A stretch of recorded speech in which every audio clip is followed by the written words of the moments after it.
हमारे शहर और देश दुनिया की ताज़ा तरीन खबरों के लिए और लेटेस्ट अपडेटेड न्यूज़ के लिए हमारे चैनल उल्लास विकास को यूट्यूब पर सब्सक्राइब करें और बेल आइकन को भी दबाएं। मराठा समुदाय पिछले कई वर्षों से आरक्षण के लिए संघर्ष कर रहा है। उनका कहना है कि भले ही हमारे समुदाय के बच्चे 90% से अधिक अंक प्राप्त करें, लेकिन उन्हें शिक्षा के लिए प्रवेश नहीं मिल रहा है और ऊंची फीस के कारण मराठा समुदाय के बच्चों को प्रवेश नहीं मिलता, जिसके कारण उन्हें पढ़ाई छोड़नी पड़ी। वह पिछले कई सालों से आरक्षण के लिए लड़ रहे थे। मराठा नेता के रूप में मनोज जरांगे पाटिल अपने आंदोलन और भूख हड़ताल के साथ आगे आए और आरक्षण के लिए मराठा समाज का नेतृत्व किया। उनके नेतृत्व में पूरा मराठा समुदाय मुंबई में विरोध प्रदर्शन कर रहा था। जब मुख्यमंत्री एकनाथ शिंदे ने घोषणा की कि मराठा समाज को आरक्षण मिलेगा, इसके बाद पाटिल का आंदोलन और भूख हड़ताल खत्म हो गई। उसी खुशी को व्यक्त करने के लिए पूरा मराठा समुदाय ने उल्लासनगर 4 नेताजी चौक पर ढोल ताशे बजाकर, फटाके फोड़कर और गुलाल लगाकर जल्लोष मनाया। संघर्ष योद्धा मनोजदादा जरांगे पाटील साहेब यांनी मराठ्यांसाठी केलेला लढा उभा केलेला लढा आज अक्षरशः त्याला यश आलेलं आहे। आपण गेले कित्येक दिवस बघताय मराठ्यांचं आंदोलन महाराष्ट्रामध्ये अनेक ठिकाणी सगळे मराठा बांधव काही उपोषण करून करतायत, काही मोर्चे काढून करतायत, काही अनेक प्रकारचं आंदोलन या ठिकाणी मराठ्यांच्या आरक्षणासाठी झालं।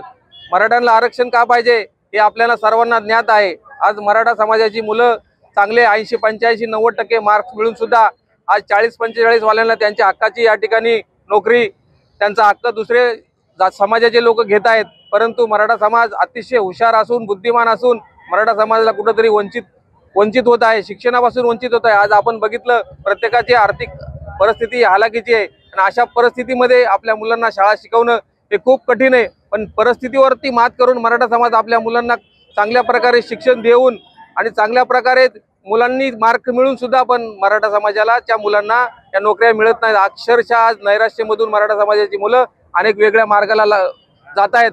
परंतु आज या मराठा समाजाचा छत्रपती शिवरायांच्या नंतर असा एक नेता मनोजदादा जरांगे पाटील यांच्या नेतृत्वावर विश्वास ठेवून संपूर्ण महाराष्ट्रामध्ये मराठ्यांसाठी मोठ्या प्रमाणात आंदोलन उभं केलं आणि या आंदोलनामध्ये जसं छत्रपती मराठा समाज छत्रपती शिवरायांवर ज्या प्रकारे विश्वास ठेवून चालले होते, त्याच प्रकारे आज मनोजदादा जरांगे पाटील साहेबांवरती विश्वास ठेवून आपण या ठिकाणी मराठा समाज त्यांच्या नेतृत्वामध्ये काम करत होता। आज गेली 20 तारखेपासून जवळजवळ 500 ते 600 किलोमीटर पायी प्रवास करून या ठिकाणी मनोजदादा जरांगे पाटील APMC मार्केट नवी मुंबई या ठिकाणी आले असता पुढचा धोका मुंबईला जाण्याचा धोका सरकारने ओळखला। मुंबईला गेल्यानंतर मनोजदादा जरांगे पाटील किंवा मराठा हा काय होईल, तिथे गेल्यानंतर संपूर्ण मुंबई ठप्प होईल। यासाठी मराठा समाजाच्या मागण्या ज्या मनोजदादा जरांगे पाटलांनी ठेवल्या होत्या सरकारच्या समोर, या सरकारच्या सर्व मागण्या या ठिकाणी मान्य झालेल्या आहेत आणि मराठ्यांच्या ज्या मागण्या होत्या मान्य केल्याच्या नंतर मराठा समाजाने संपूर्ण महाराष्ट्रामध्ये जल्लोष साजरा केलेला आहे। त्याचाच एक भाग म्हणून आमचे नेते मनोजदादा जरांगे पाटील यांनी गुलाल उधळला आणि फटाके वाजवले, जल्लोष साजरा केला। म्हणून त्याचाच एक भाग म्हणून आम्ही त्यांना समर्थन म्हणून या ठिकाणी उल्हासनगर मराठा संघाच्या वतीने, मराठा समाजाच्या वतीने या ठिकाणी हा कार्यक्रम आम्ही केला। जय हिंद, जय महाराष्ट्र, जय के आज मनोज जरांगे पाटलांच्या नेतृत्वाखाली इतक्या वर्ष मराठा आरक्षण हा विषय थांबला होता, तो आज मनोज जरांगे पाटलांच्या नेतृत्वाखाली आज पूर्ण झाला। आज महाराष्ट्रात संपूर्ण गावोगावी हा दिवाळीसारखा उत्सव साजरा केला जातोय। अजून एक सांगायला गेलं की हा मराठा समाज कोपर्डीच्या ताईमुळे एकवटला गेला आणि हा तिचा पण विजय याच्यात सामील आहे।